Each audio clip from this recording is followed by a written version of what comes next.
Good morning વિદ્યાર્થી મિત્રો, આપણે અભ્યાસ કરી રહ્યા છીએ ધોરણ 11 પ્રકરણ 5 સપુષ્પ વનસ્પતિઓની બાહ્યાકાર વિદ્યા વિશે।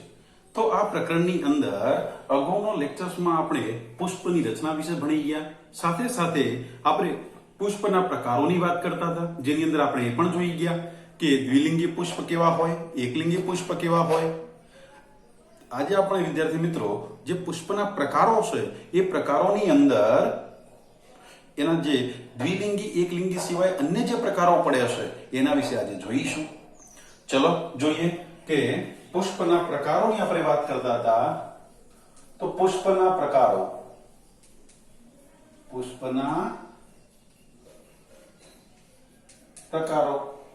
તો વિવિધ રચનાઓને આધારે પુષ્પમાં જોવા મળતી જે વિવિધ રચનાઓ છે એના આધારે પુષ્પના શું પડે છે, પ્રકારો પડે છે। તો આપણે એમાં એક પ્રકાર ભણી ગયા હતા। કયો પ્રકાર ભણી ગયા? તો એક પ્રકાર ભણી ગયા હતા દ્વિલિંગી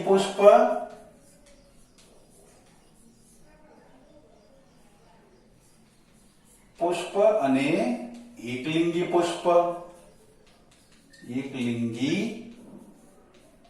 પુષ્પ વિશે સમજી ગયા હતા।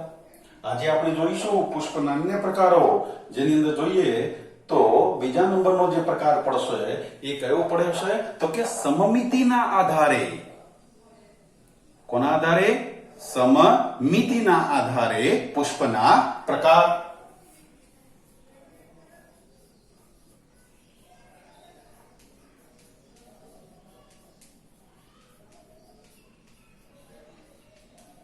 પુષ્પના શું કહેશે?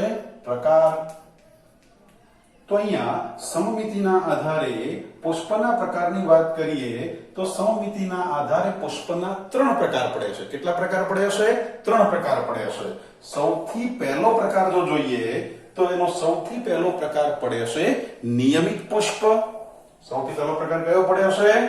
તો કે નિયમિત પુષ્પ, અથવા એને શું કહેશે? અરીય, અથવા તો એના માટે બીજો શબ્દ વાપરવો હોય તો એ પણ કહી શકાય ત્રિજ્યાસમ। શું કહેશે? પુષ્પ। એનો બીજો પ્રકાર જોઈએ તો બીજો પ્રકાર પડે છે અનિયમિત પુષ્પ। બીજો પ્રકાર કયો પડે છે? અનિયમિત પુષ્પ। અને એનો ત્રીજો જો પ્રકાર પાડીએ તો ત્રીજો પ્રકાર પડે છે કે અસમમિતીય પુષ્પ। સમજો વિદ્યાર્થી મિત્રો, શું કહેશે? અસમમિતીય પુષ્પ।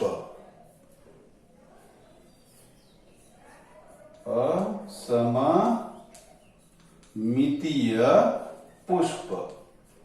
તો અહીંયા કેટલા પુષ્પના પ્રકાર પડી જાય? સૌથી પહેલો સમમિતિના આધારે પડે છે નિયમિત પુષ્પ, બીજો પડે છે અનિયમિત પુષ્પ, અને ત્રીજો જો પ્રકાર જોઈએ તો ત્રીજો પ્રકાર પડે છે અસમમિતીય પુષ્પ। ચલો ત્રણેય પ્રકારની સરસ રીતે સમજીએ। સૌથી પહેલું શું કહેશે? નિયમિત પુષ્પ। તો નિયમિત પુષ્પ એટલે શું? નિયમિત પુષ્પ એટલે કે પુષ્પ જે હોય એને કેન્દ્ર અક્ષેથી અથવા કેન્દ્ર ધરીએથી અને શું કહેશે? કોઈ પણ ત્રિજ્યાવર્તી દિશામાં એને જ્યારે ભાગ પાડીએ છે તો પડતા ભાગ કેવા પડે છે? સમાન પડે છે। સમજો વિદ્યાર્થી મિત્રો, શું કહેશે? નિયમિત પુષ્પનો મીનિંગ શું થાય? નિયમિત પુષ્પ એટલે શું કહેશે? કે જ્યારે પુષ્પને કેન્દ્રમાંથી પસાર થતી કોઈ પણ ત્રિજ્યામાં, સમજો, જ્યારે પુષ્પને શું કહેશે? કેન્દ્રમાંથી પસાર થતી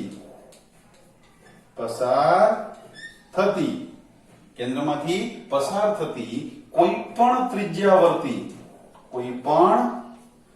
ત્રિજ્યાવર્તી દિશામાં શું કરવામાં આવે? ભાગ પાડતા પડતા ભાગ કેવા બને છે? સમાન બને છે। તો આને આપણે કેવું પુષ્પ કહીશું? નિયમિત પુષ્પ। સમજો શું કહેશે? કે જ્યારે પુષ્પને કેન્દ્રમાંથી પસાર થતી કોઈ પણ ત્રિજ્યાવર્તી દિશામાં શું કરવામાં આવ્યો છે? ભાગ પાડવામાં આવ્યો છે. તો પડતા ભાગ કેવા બન્યા છે? સમાન બન્યા છે. ચલો જોઈએ કેવી રીતે સમાન બન્યા છે. તો આપણે કહીએ કે ચલો ભાઈ એ આ કેન્દ્ર ધરી આવી ગઈ.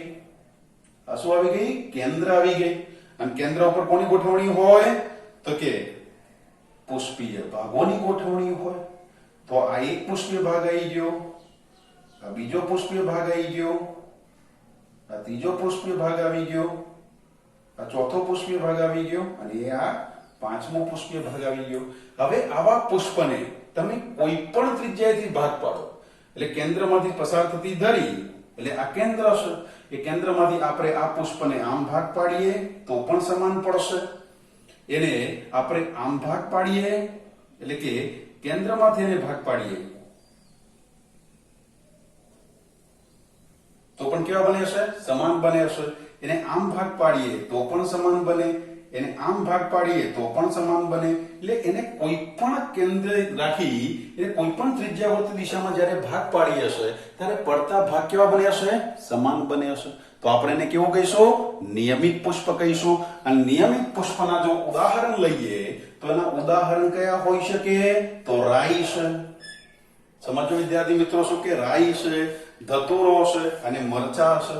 રાઈ, ધતુરો છે, મરચા છે, જાસૂદ છે. તો આ બધા વનસ્પતિના જે પુષ્પો છે એ પુષ્પોની અંદર એ કેવા હોય છે? તો કે નિયમિત પુષ્પ હોય છે. ચલો હવે આગળ જોઈએ તો બીજો પ્રકાર કયો પડે છે? અનિયમિત પુષ્પ છે. અને અનિયમિત પુષ્પ શું કહે છે? કે જ્યારે પુષ્પની જે કેન્દ્ર ધરીએથી કોઈ ચોક્કસ એક જ દિશાએથી, કેટલી દિશાએથી?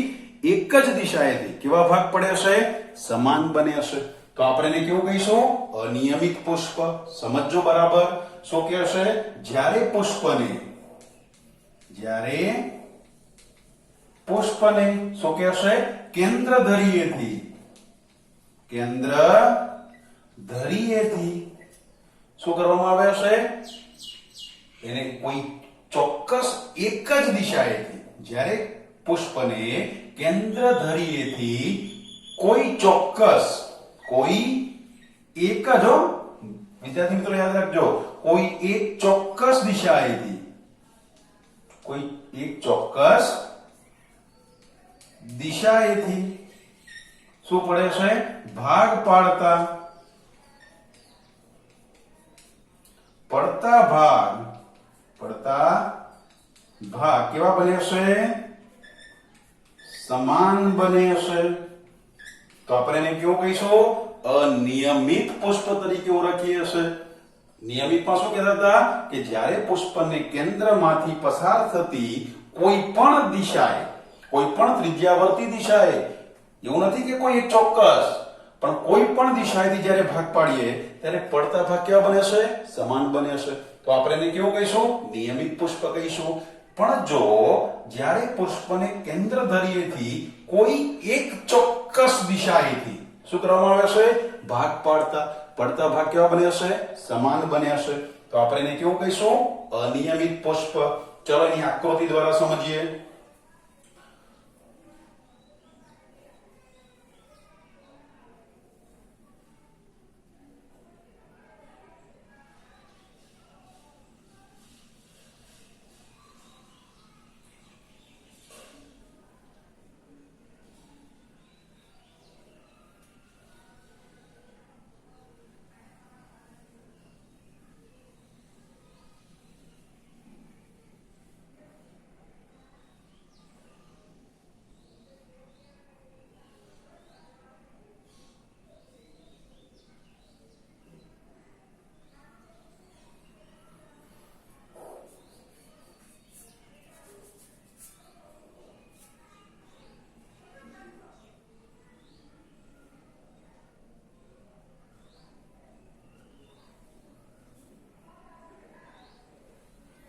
ઓકે, ચાલો આ પુષ્પ બની ગયું. હવે આપણે શું કીધું કે જ્યારે પુષ્પને કેન્દ્ર ધરીએથી, ચલો આપણે એને કેન્દ્ર ધરી અહીંયા રાખી લઈએ.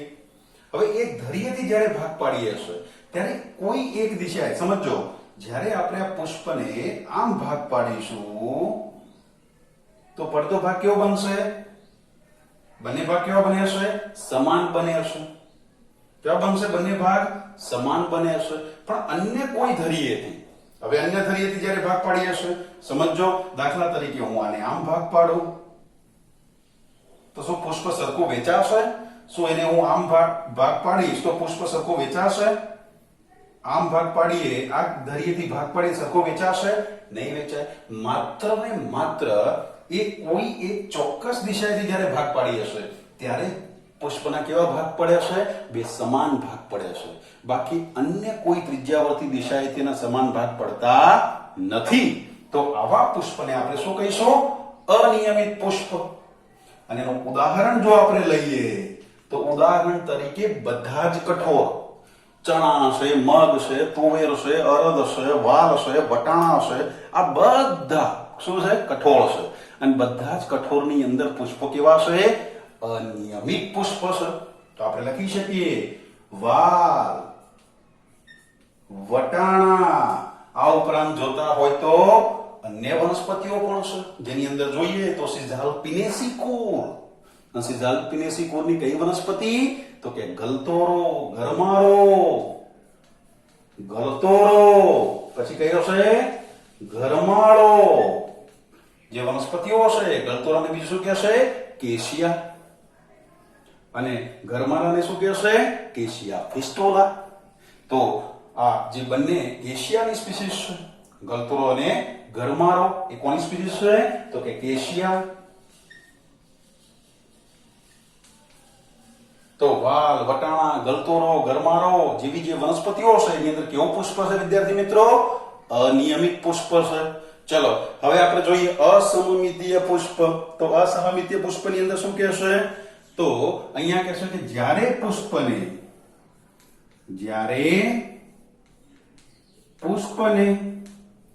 કેન્દ્ર ધરીએથી કોઈ પણ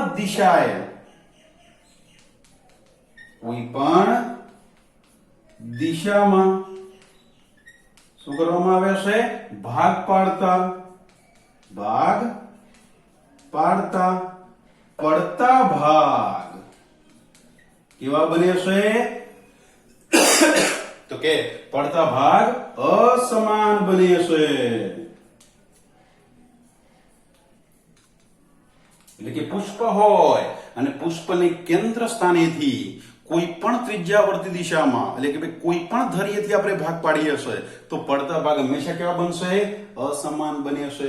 અને એનું ઉદાહરણ છે કેના. એનું ઉદાહરણ કયું છે? કેના.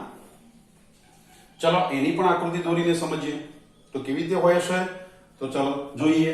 તો અહીંયા શું કહેશે કે આ આવી ગઈ કેન્દ્ર ધરી. અને કેન્દ્ર ધરીથી જ્યારે જોઈએ છે ત્યારે કહેશે આ એક પુષ્પ, આ પુષ્પનું બીજો એક ઉપાંગ આવી ગયું. ચલો આ ત્રીજો ઉપાંગ આવી ગયું. અને શું કહેશે કે આ એનો ચોથો ઉપાંગ આવી ગયો. હવે તમે આવું પુષ્પ હશે તો આને તમે કોઈ પણ ધરીએથી ભાગ પાડીએ તો પડતા ભાગ કેવા બને છે? અસમાન બનશે. કેવી રીતે? ચાલો જોઈએ. તો હવે શું કહેશે? એક જ મિનિટ, થોડું પાંચમું લઈ લઈએ.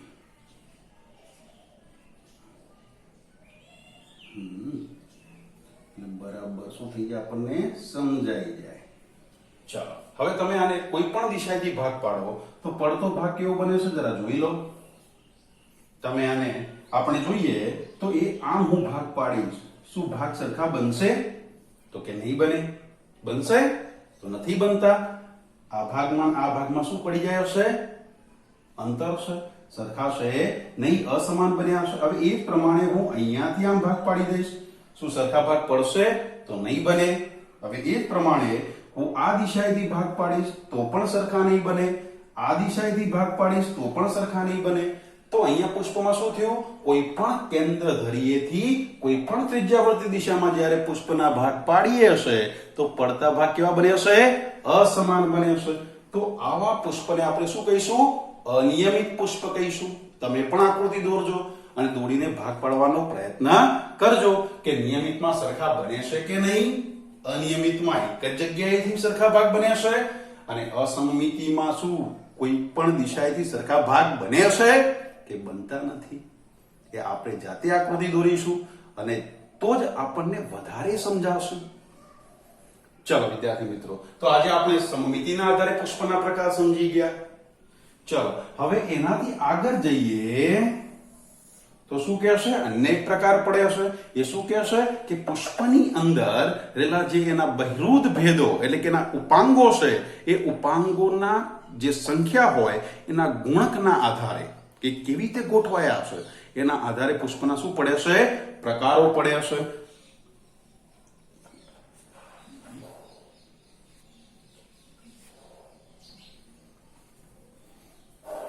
તો આગળ આપણે ત્રીજો પ્રકાર જો જોઈએ તો શું કહેશે કે પુષ્પ જે છે એ પુષ્પમાં રહેલા જે બહિરુદ ભેદ છે,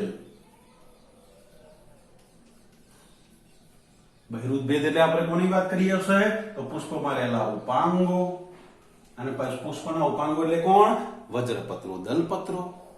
તો ઉપાંગો જે છે એ ઉપાંગોની અનુક્રમ, ઉપાંગોના શું કહેશે?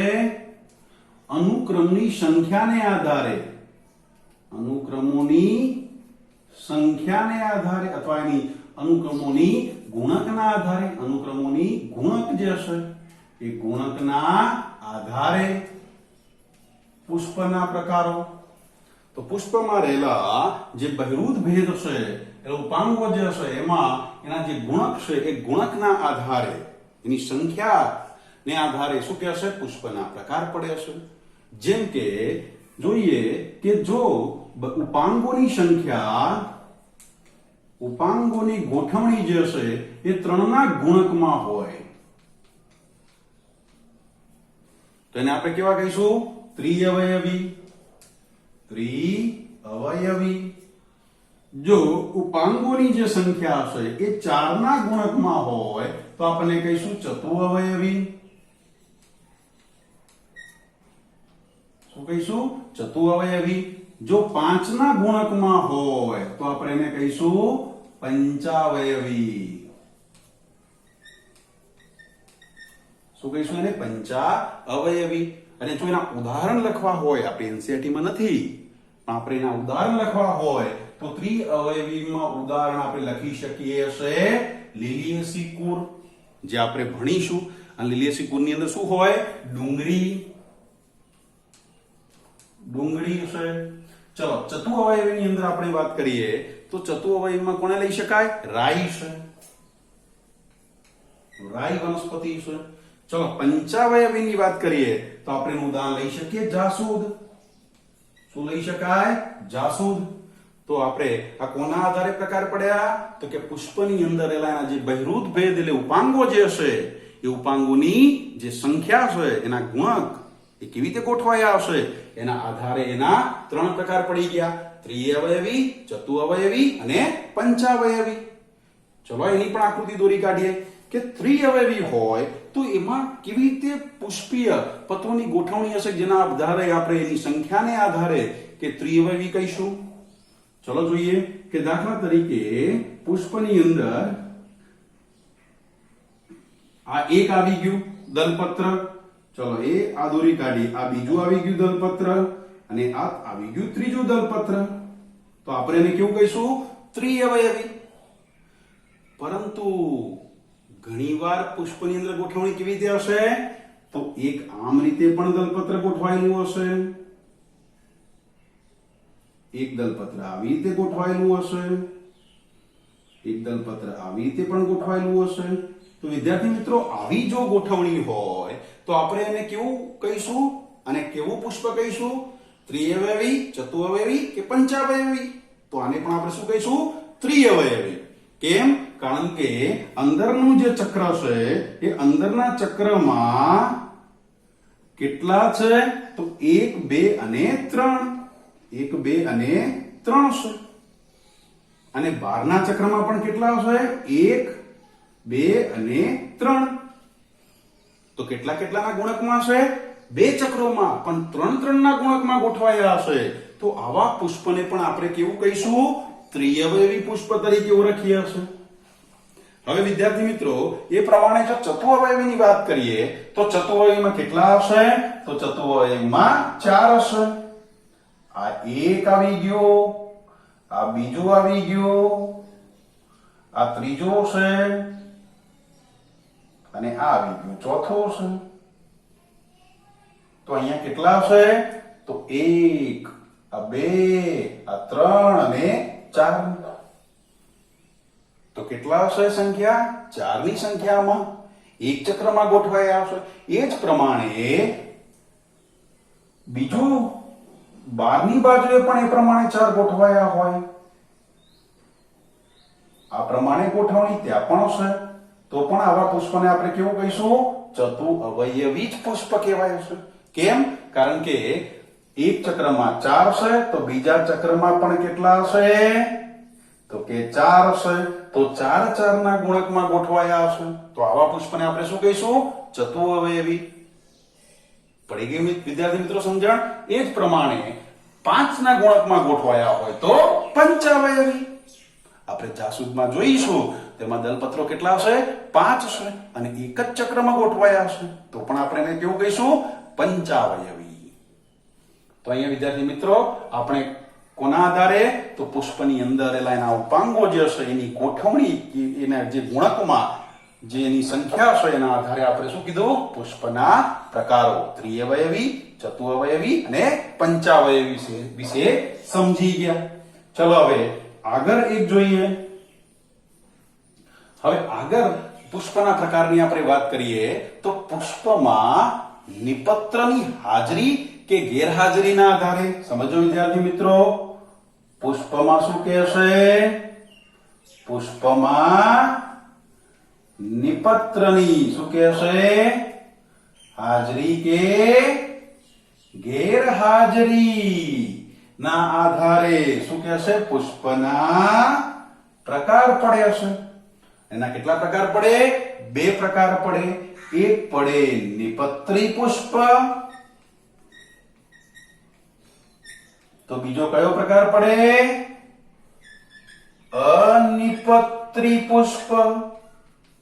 એક પડે નિપત્રી પુષ્પ જ્યારે બીજો પ્રકાર પડે અનિપત્રી પુષ્પ. ચલો, નિપત્રી પુષ્પ એટલે શું? તો કહે છે કે પુષ્પના પુષ્પદંડની તલભાગે એક અવનત થયેલું અથવા કેવું હોય? સંકુચિત થયેલું પર્ણ જેવી રચનાની શું હોય? હાજરી. તો આપણે એને કેવું કહીશું? નિપત્રી પુષ્પ. સમજો વિદ્યાર્થી મિત્રો, શું કહેશે? કે પુષ્પના પુષ્પદંડના તલીય ભાગે એક સંકુચિત અથવા આપણે એને શું કહીશું? અવનત પર્ણની જો રચના હોય તો આપણે એને કહીશું નિપત્રી પુષ્પ. તો નિપત્રી પુષ્પ એટલે શું? તો કે પુષ્પીય દંડ, પુષ્પીય દંડના તલભાગે, પુષ્પીય દંડના તલભાગે કેવું? સંકુચિત થયેલું, સંકુચિત થયેલું, સંકુચિત. અને સંકુચિત એટલે આપણે કેવું કહીશું? અવનત પણ શબ્દ વપરાય. અવનત થયેલું, થયેલું શું જોવા મળે છે? પર્ણ જોવા મળે છે. પર્ણ જોવા મળે છે. તો એવા પુષ્પને આપણે શું કહીશું? નિપત્રી પુષ્પ. સમજો, પુષ્પીય દંડના તલભાગે સંકુચિત એટલે કે અવનત થયેલું પર્ણ જોવા મળે છે, એની હાજરી છે માટે શું કે? નિપત્રી પુષ્પ. અને કેવી રીતે હશે? ચલો એની આકૃતિ દોરી કાઢીએ એટલે સરસ રીતે સમજાઈ જાય. તો આપણે અહીંયા જોઈએ આ પ્રકાંડ છે અને પ્રકાંડ ઉપરથી શું હશે? કે પર્ણ પણ ગોઠવાયેલું હોય. તો આપણે જોઈશું કે આ પર્ણ છે. આવી ગયું પર્ણ. અને પર્ણની કક્ષમાંથી શું હોય? કે પુષ્પીય ગોઠવણી હોય. પર્ણની કક્ષમાંથી શું હશે? પુષ્પીય ગોઠવણી. તો કે આ પુષ્પદંડ છે. આ શું હોય? કે પુષ્પદંડ. અને પુષ્પદંડ જે છે અગ્રભાગે તો શું હશે? આવી રીતે પુષ્પ ગોઠવાયેલું હશે હશે કે નહીં વિદ્યાર્થી મિત્રો? તો આવી રીતે ત્યાં શું હશે કે પુષ્પની ગોઠવણી જોવા મળે હશે. તો આવા જે પુષ્પીય દંડ જે હશે એના તલ ભાગે એટલે કે આ તલ ભાગ છે તો તલ ભાગે શું હશે? એક અવનત થયેલું કેવું? એક અવનત થયેલું પર્ણ જોવા મળે છે અને એવા પર્ણને શું કહેશે? નિપત્ર. એને શું કહેશે? નિપત્ર. આવા નિપત્રની હાજરી કે ગેરહાજરીને આધારે પુષ્પના શું પડે છે? બે પ્રકાર. જો હાજર હોય તો નિપત્રી પુષ્પ અને આવું નિપત્ર ગેરહાજર હોય તો અનિપત્રી પુષ્પ. તો આપણે અહીંયા લખીશું અનિપત્રી એટલે શું કહીશું કે પુષ્પીય દંડના તલ ભાગે પુષ્પીય દંડના તલ ભાગે અવનત થયેલું એટલે કે સંકુચિત થયેલા સંકુચિત અથવા આપણે શું કહીએ? અવનત થયેલું પર્ણ શું હશે? ગેર હાજર હશે. તો આપણે એને કહીશું અનિપત્રી પુષ્પ. તો વિદ્યાર્થી મિત્રો સમજાઈ ગયો નિપત્રી કોને કહેવાય? અનિપત્રી કોને કહેવાય? ચલો અહીંયા આપણે આજે પુષ્પના ત્રણ પ્રકારો ભણી ગયા. કયા કયા? તો એક સમમિતિના આધારે, નિયમિત, અનિયમિત અને અસમમિતીય પુષ્પ. બીજું ભણી ગયા બહિરુદ ભેદ એટલે ઉપાંગોની જે સંખ્યા છે એની કેવી રીતે ગુણકમાં ગોઠવણી છે એના આધારે ત્રિઅવયવી, ચતુઅવયવી અને પંચાવયવી સમજી ગયા. અને એ જ પ્રમાણે આગળ જોઈએ તો ચોથો પ્રકાર બની ગયા પુષ્પમાં નિપત્રની હાજરી કે ગેરહાજરીના આધારે નિપત્રી કે અનિપત્રી પુષ્પ બની હશે. હવે પુષ્પનો એક છેલ્લો પ્રકાર બાકી છે અને આઈએમપી છે જે બહુ પરીક્ષાની અંદર શું થઈ શકે? પૂછાઈ શકે એમ છે અને હશે બીજાશયના સ્થાનને આધારે પુષ્પના પ્રકાર. તો હવે એ બીજાશયના સ્થાનને આધારે પુષ્પના જે પ્રકારો છે હવે પછીના લેક્ચર્સની અંદર આપણે જોઈશું. અત્યારે અહીંયા સુધી રાખી હશે. ફરી મળીશું અને બીજાશયના સ્થાનને આધારે પુષ્પના પ્રકાર વિશે સમજીશું. તો આટલે રાખી હશે. Thank you.